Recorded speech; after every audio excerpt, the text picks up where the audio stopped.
Letters from Purgatory, Episode 7. The Cry of a Religious Sister. The silence of the convent was peaceful.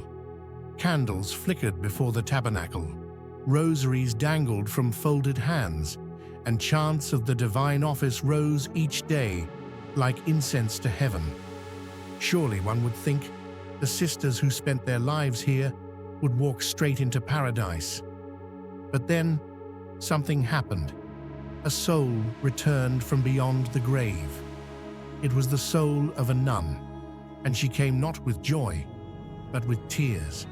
Her message was simple, but urgent. One Mass, please, one Mass for my soul. Tonight, you will hear her story.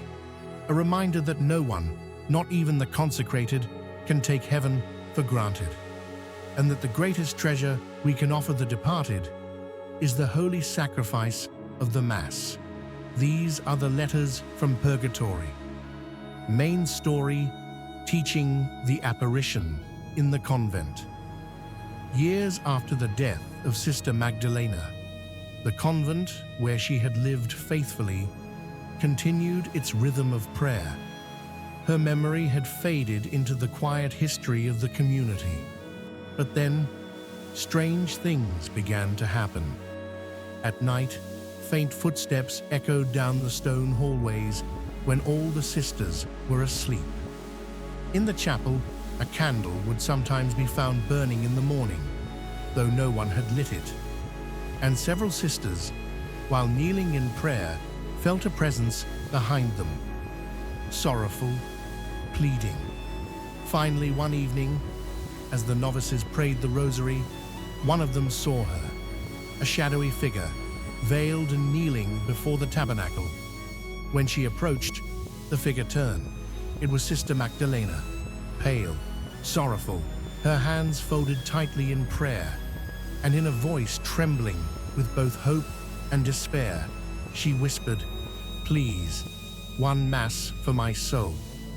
Her message in the dream that same night, the Mother Superior of the convent dreamt of Sister Magdalena. In the dream, the nuns spoke clearly. "I loved my vocation, yes, but not purely. Too often, I carried out my duties with pride. I sought recognition for my sacrifices.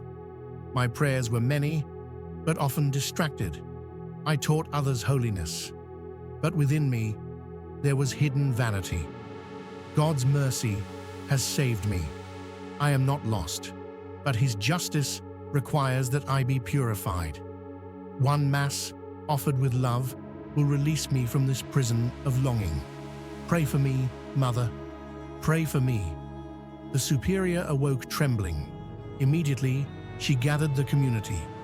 At dawn, they offered a holy Mass for Sister Magdalena. That very day, the strange sounds and apparitions ceased. The soul of their sister had found peace. The power of the Mass. This story has echoed through Catholic tradition, reminding us of a truth we often forget. The holy sacrifice of the Mass is the greatest gift we can offer the souls in purgatory. The Catechism of the Catholic Church, CCC 1032, teaches, "From the beginning, the Church has honored the memory of the dead and offered prayers in suffrage for them, above all the Eucharistic sacrifice, so that thus purified, they may attain the beatific vision of God."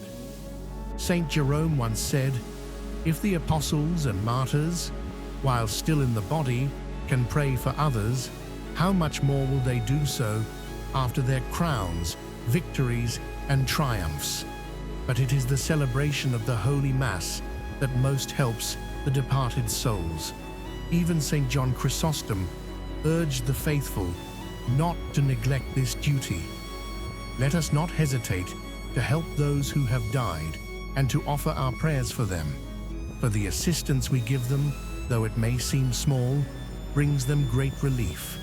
Why even religious souls need prayers?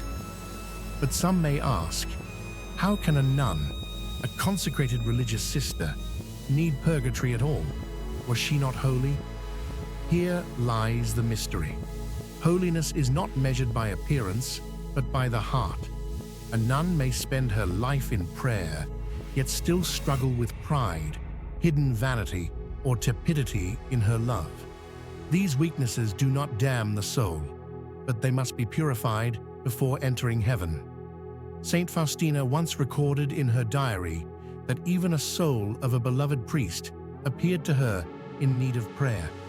She wrote, "I saw my confessor in a terrible state of suffering in purgatory. He begged me for prayers. Only after many prayers and sacrifices did I see him ascend into heaven."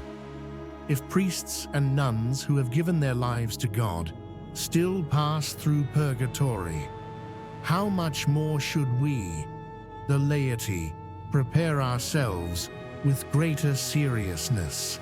Prayer and call to action. Let us pause now and pray for Sister Magdalena and for all religious souls who wait in purgatory. Eternal rest grant unto them, O Lord, and let perpetual light shine upon them. May they rest in peace. Amen. My friend, make a resolution today. Offer your next Mass for the souls in purgatory. Say an eternal rest prayer whenever you pass by a cemetery. Remember, every prayer is a chain of love that draws a soul closer to heaven. And if this story has touched your heart, I invite you. Subscribe, join us daily, and together we will form an army of intercessors for the forgotten souls.